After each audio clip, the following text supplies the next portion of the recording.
Hello? Hi, Lois. Yes, this is she. Hey there, it's Carol with the Reasonable Sanity Podcast. Yes, thank you. You're welcome. So, yeah, Ryan is, he's doing a show right now. I'm ready to drop you in live on the air. They're going to take a few calls, and he's going to introduce you and stuff. Okay, can you hear me okay? Yeah, you sound great, ma'am. Oh, thank you. You sound very pretty. I am. At 78, I'm very pretty. Yeah.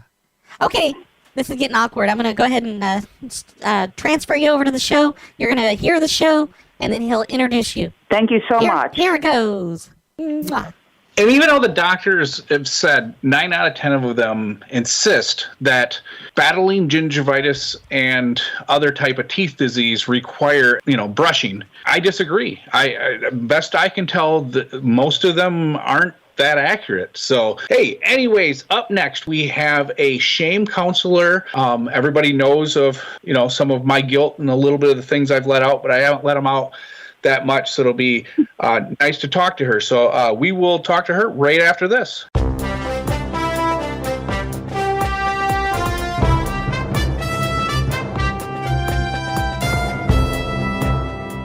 And we are back, Reasonable Sanity Podcast. I am Ryan Token. With us right now, we have shame and guilt counselor and educator, Lois A. Hollis. Welcome, Lois. How are you? I am wonderful, and thank you so much. This is so fun.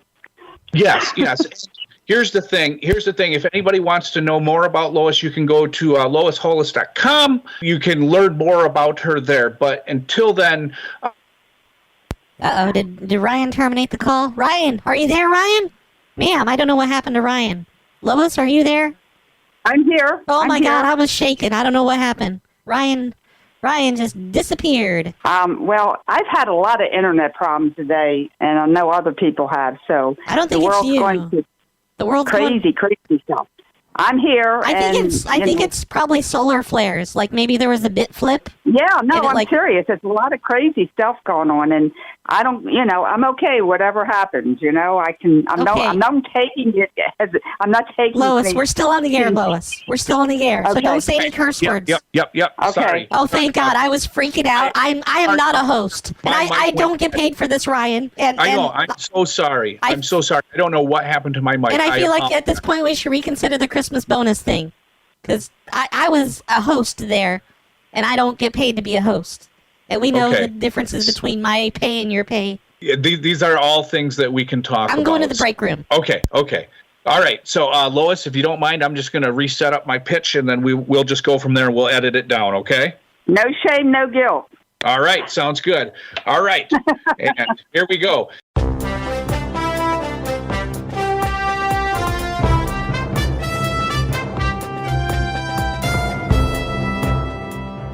Welcome back. This is Reasonable Sanity Podcast. I'm Ryan Token. With me is shame and guilt educator and expert Lois A. Hollis. Welcome, Lois. Thank you.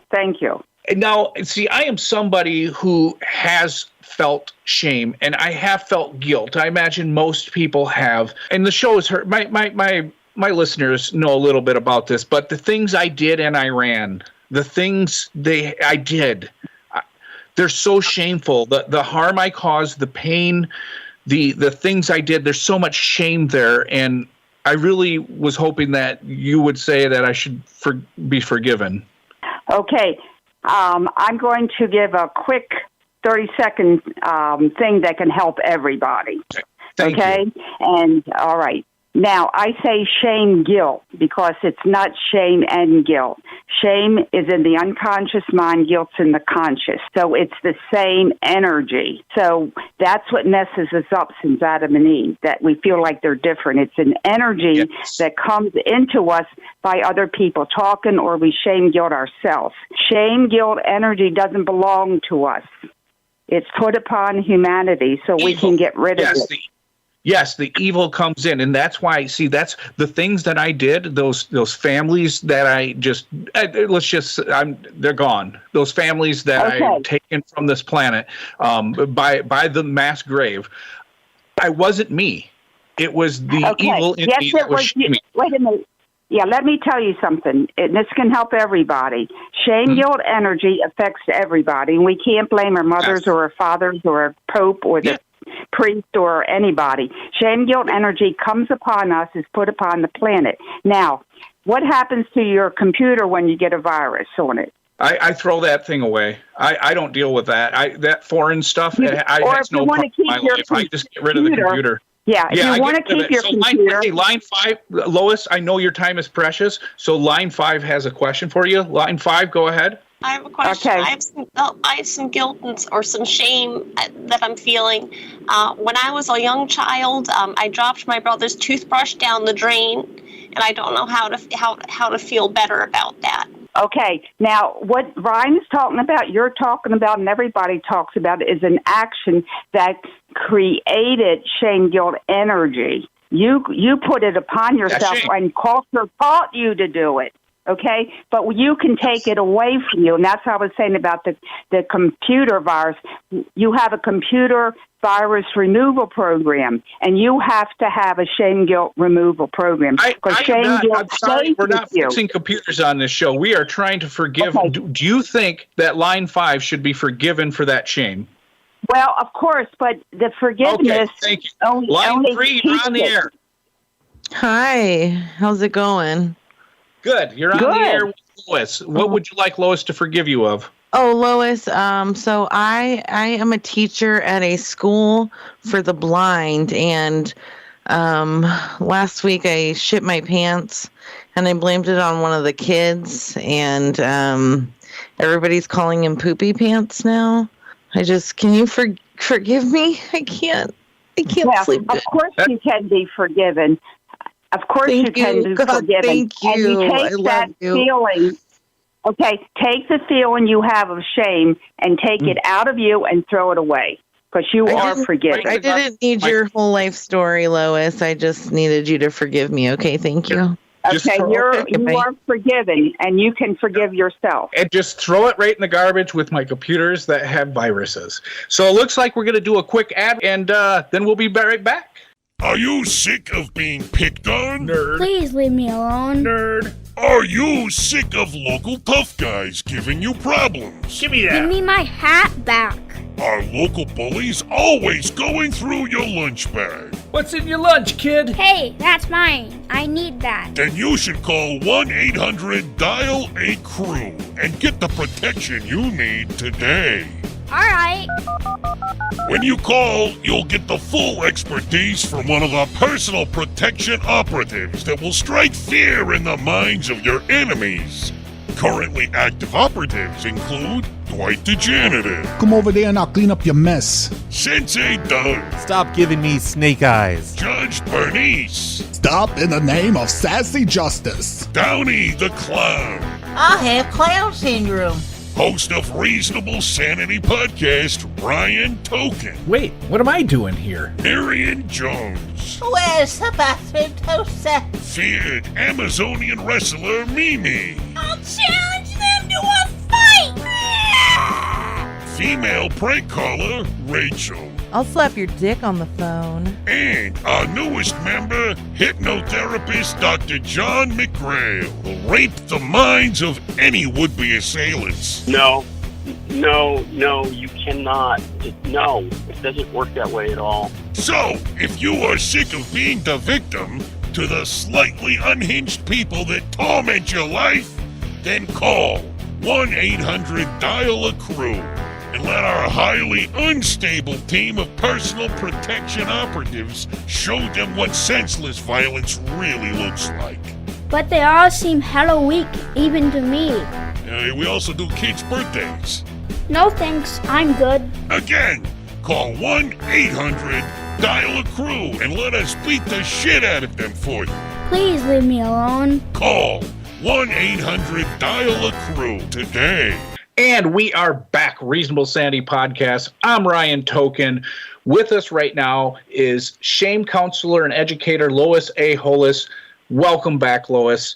Thank you. When it comes to letting go of shame, you've kind of touched on a point there, which is most of the time anything that causes shame isn't your fault, so there's not much you can do about it to start with. So in 30 seconds, could you reinforce that concept? Okay, shame, guilt is not ours to own or to give.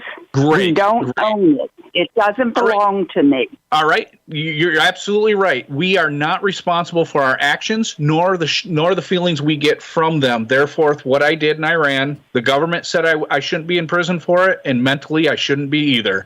Line 6, you're on the air. Hi. How are you doing, Lois? It is. Yes. Mm-hmm. Okay, I've been listening, and I think I understand what you're saying. And I drink a lot of alcohol. And I don't know if I'm at the point where I'm ready to admit that I have a problem, but I've run some numbers. I've been drinking for like 7 years. I've probably, and I drive around a lot when I'm drinking, and I've probably driven somewhere between 1,600, 1,800 times, somewhere in there. And I think what you're saying is that I should not feel guilty about that because it's not in my control, and I shouldn't have any guilt or sadness or shame about it. Well, shame, guilt's not ours to own, but so you have the responsibility. I shouldn't own it, and I should just not even worry about it then and just let it go. Let it go, but improve your health so you don't have shame and guilt. No, see, because it's good. I haven't. One time I hit a trash can. I rear-ended. There was a crackhead stopped in the middle of the road. But other than that, I'm doing pretty good. So it's just I feel a little guilty about it. But there's been no consequences. And if you're telling me not to feel guilty, then I think I'm good to go. So thank you. I appreciate that. Thank you.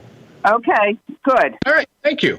Let's just keep moving on. It looks like the lines are just lighting up for this advice. It's a popular item. It's a popular item. Yeah, let me ask you this. Do you forgive the last caller for the shame that caller felt? This is important to me. Well, he has to forgive himself because it's not his to own. Okay. Well, it feels that's the important thing. You're saying no. It feels like you're saying no, and that's okay. Some people don't deserve your forgiveness. We all understand this. Line 4, go ahead. I don't have the capacity to forgive anybody. Hello. Yes. Hello. Yes, you're on with Lois. She is forgiving. You have a psychopath on. She doesn't have any capacity to forgive anyone? Wow. I don't have the capacity. You can forgive yourself by not owning it. There's a difference. Lady. Oh, I own it. I own it. I remember that night. Okay, you can own the act, but don't own the shame guilt. I feel guilty about it, though. Remember Jean-Benet Ramsey? I had something to do with that. Okay. I feel guilty about that. Yeah, and you should be shameful for contributing to the murder of a child. Wouldn't you agree, Lois? Wouldn't you agree? Well, you can have regret. Okay? Yes, Regret's different, meaning that you'll do something positive about it. And you have a responsibility because you answer to God. You don't answer to me, to Lois. You answer to God. It's between you and God. And the shame keeps you from talking to God. That's why I say, get rid of the shame, have regret, and talk to God. All right. Well, it looks like God is always the answer, no matter what, regardless of any. Well, the truth is, though, that kind of makes sense because if you take a good look at the Bible, that thing should be ashamed of itself. Have you ever read that thing? It's just insane. It wasn't written by the apostles. It's been so rewritten, and the kings and the queens, and that's a whole other story. Everybody knows that foreskins weren't really called foreskins back then, and even if you were collecting the foreskins or whatever word they used for the other enemies back then, that isn't the same. So yeah, you're right. We should forgive the Bible. Shame is a way of controlling you and keeping you a victim. Okay, so you have to say, I don't accept the shame. I accept the regret, and only God and I are going to talk, and God always forgives, but you got to talk to God and make that whatever you did in regret, you need to turn it around and do positive things now. You're absolutely right, Lois. So can I ask you to bow your head and pray with me? Oh, of course. I love praying. Thank you.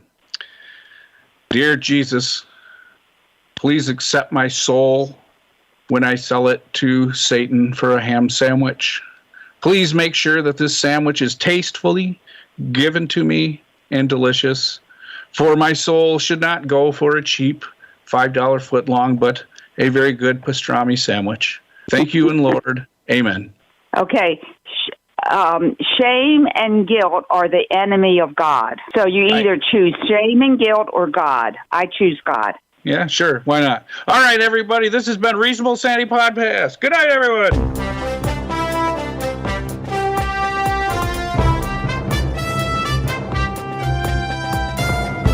Oh, Jesus Christ, Carol, where do you find these people? Carol, Ryan, she's still where on. do you find these people? She's still on, Ryan. Ryan, she's still on. Ryan, she should have said she's selling Bibles. Ryan, everybody knows I'm a Satanist. She's still on the phone, Ryan. Lois, are you there? I'm here. I'm gonna hang up. I'm hanging up. Great to have you on. Thank you I hung so up, much. Ryan. Ryan, I hung up.